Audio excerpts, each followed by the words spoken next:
it is a social emotion of discomfort. So it's not just about being uncomfortable. Awkwardness in particular exists socially, meaning we only feel it in front of other people. And so the book became a deep dive on it's not about avoiding awkwardness. In fact, not one of us can avoid awkwardness.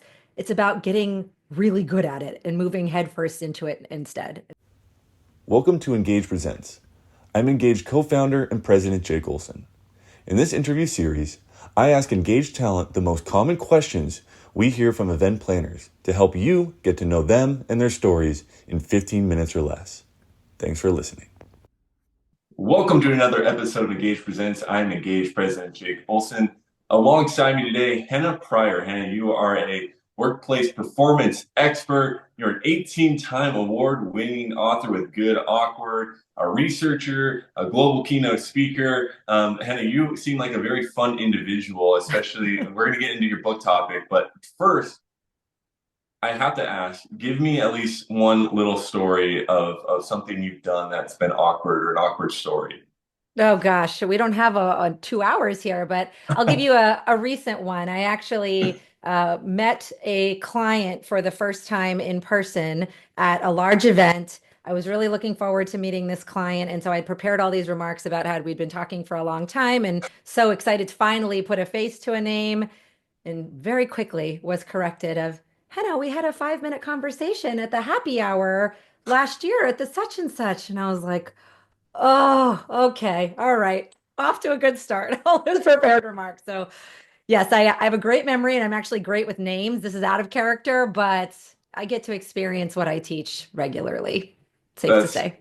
that's really fun, and thank you for sharing that. I mean, again, it's going to lend itself to when you are an award-winning author for Good Awkward. But you spent a decade with finance and recruitment teams, leading those, and you've done a ton of work kind of in that industry. Tell us how that kind of led to one, you being a speaker, but also the creation of the Pryor Group.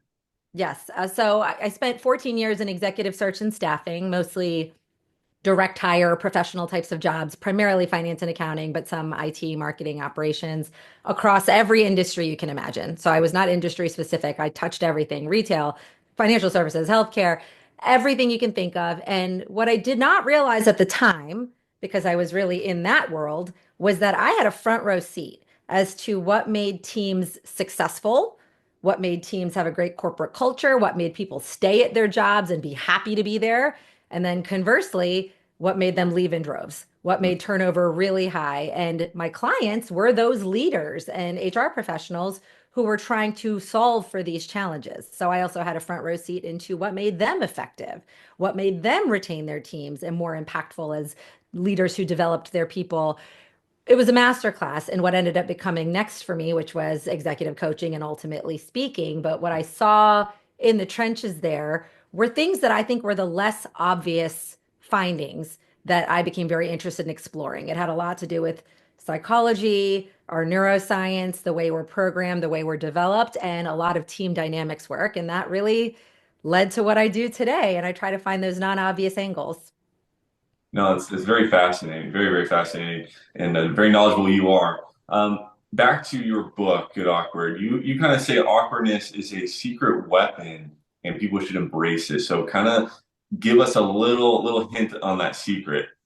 Yes. So most people would not associate the word awkward with good. These Right. words don't typically go together. We hear that word and we're like, that's a terrible feeling. It is a social emotion of discomfort. So it's not just about being uncomfortable. Awkwardness in particular exists socially, meaning we only feel it in front of other people. Hmm. And where I started to get very curious was, frankly, no matter what you see as a confident speaker today, I felt very awkward my whole life, firstborn of immigrant parents.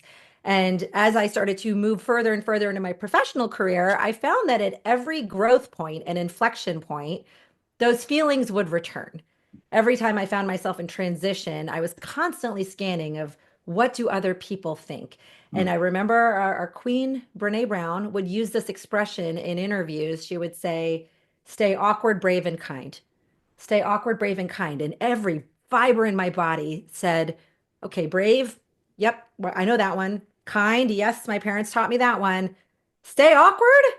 does she know what it feels like? Has she ever felt this before? And it just made me wildly curious about what this emotion actually was, how it affected our workplace behavior. And what I came to find out is that for some people, it can be incredibly paralyzing. It's not about social anxiety, it's about having that feeling in the present stop us from doing something we really want to do in the future. Tough conversations, raising our hand, suggesting ideas, putting ourselves in the room, growing into leadership. And so the book became a deep dive on it's not about avoiding awkwardness. In fact, not one of us can avoid awkwardness. It's about getting really good at it and moving headfirst into it instead. And so I'm just very grateful that the message has resonated the way that it has. I love it. I absolutely love it. And between Get Awkward, you kind of talked about just in the prior answer about the social kind of aspect of teamwork and being with those teams. You do talk a lot about kind of social skills. So kind of tell us how can individuals be more authentic and lead with authenticity in the workplace and kind of work out those social muscles. Yeah. So my study recently completed. I'm really excited to share the white paper with everyone about social muscle strength and social muscle atrophy in the workplace. And so what Mm. this is about is not just having relationships. There's plenty of data about people are lonely, they don't have a best friend at work. This study explores something a little bit different, which is this act of social initiation and social negotiation, social discussion that as workplaces we are truly starting to lose. Some of that started years ago with technology. The pandemic obviously exacerbated it with things being, hybrid, remote, not everybody's back to a fully in-person structure. And so there's some really interesting things that have come out of it. Our study found that 82% of working Americans feel that social muscle strength, reaching out proactively, asking for help, having a sounding board, these things are critical to successfully navigating change, disruption, uncertainty. But here's the part that gets people 56% of working Americans say that they would, despite all of that knowledge, would rather work alone than with a coworker or a team on a project. That's a big disconnect. Yes. That's a big problem for leaders who are constantly telling me, Henna, my people are head down in silos. Or, I'll ask a ambitious professional, hey, do you collaborate? Do you work across teams? Do you ask? And they'll say, well, I want to, but I don't want to bother people.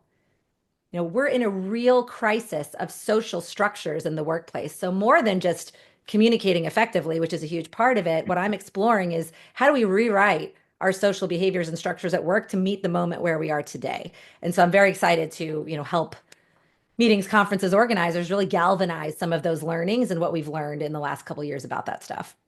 That's extremely interesting, and I love you're doing that work.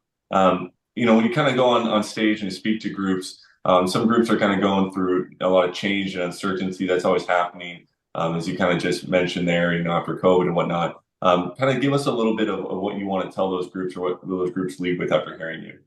Yeah, I think where I have a particularly unique stance on change and disruption is a lot of us today struggle to move through these changes, even though logically we know we should, mostly because we lack the mental and social skills to do it.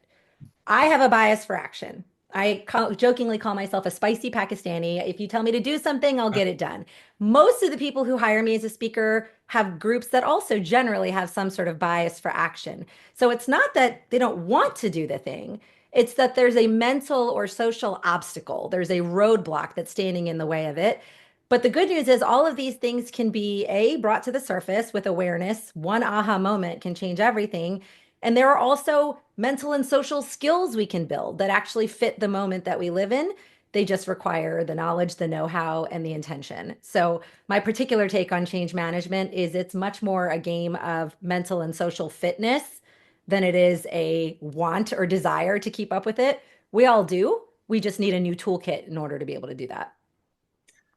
What is it like to work with Henna Pryor? From a pre-event standpoint on stage, just kind of walk us through briefly what is it like to Yeah. work with you? Oh, I have the best job in the world, and I do not take that lightly. So, any meeting planner, event planner that chooses to work with me, number one, I will make your job as easy as possible. My job is to make you look good and to take the stress off of your plate. So anything that I can do to help with that, whether it's, doing pre meetings with participants to really hear it from their mouths, whether it's helping you make a schedule for the day. I put out books on the table with the other people the night before. I have no ego about any of that stuff. So I try to make, working with me not only a breeze, but really fun. And, I think that the words that have been used to describe me more than once is, Henna, you're very academically accessible. And here's what that means.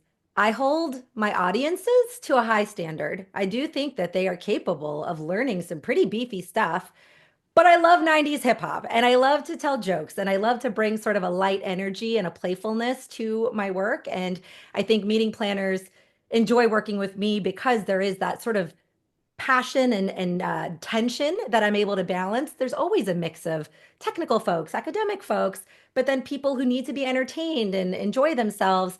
And I think they appreciate my commitment to honoring both of those parts of myself so that I can honor all of those varieties that are in the room. Henna Pryor, academically accessible and awkward. I love it, Henna. Thank you so much for joining us today and sharing a little bit about what you do and you speak about. Very, very interesting, very powerful. So if you want to learn more about Henna, you can visit letsengage.com and check out her profile, book her there. But Henna, we thank you for your time today. I appreciate it, Jake. Thank you. Stay tuned for more Engage Presents.